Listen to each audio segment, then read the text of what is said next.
আমি একটা কথা শেয়ার করছি। কালকে আমি আর শ্রেষ্ঠা আমরা দুজনে একটা ক্যাফেটেরিয়াতে গেছিলাম।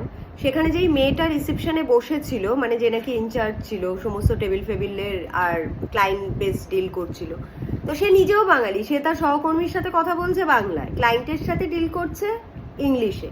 ঠিক আছে, আমি না হয় ইংলিশ জানি বা অন্য যারা ইংলিশ জানে হিন্দি জানে তারা কমিউনিকেট করছে, বাট হোয়াট অ্যাবাউট দেম যারা নাকি ইংলিশ জানে না? আমার সামনের লাইনেই বাচ্চা একটা সাধারণ ঘর থেকে একটা কাপেল এসছে যারা নাকি ইংলিশে অত স্বচ্ছ নয়, ওরা বোঝাতে পারছে না, বাট ওরা হাবে ভাবে পরিষ্কার বাংলা ভাষায় বলছে যে আমরা দুজন আছি, আমাদের দুজনের জন্য টেবিল দরকার, আমরা গিয়ে বসে চা কফি যাই হোক খেতে এসছে।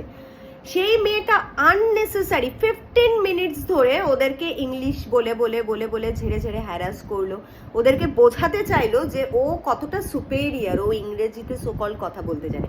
আমার না ইচ্ছে করছিল ঠাস করে গালে একটা চল লাগিয়ে দিতে, যে তুই এটা বাঙালি হয়ে বাংলায় থেকে একটা সাধারণ ঘর থেকে বাচ্চা দুটো ছেলে মেয়ে এসছে, নিজের মাতৃভাষায় কথা বলছে, তুই বুঝতে পারছিস ইনস্পাইট অফ দ্যাম তাদেরকে হ্যারাস করার কি মানেটা হয়? মানে এগুলো সত্যি খুব লজ্জাজনক আর দুঃখজনক।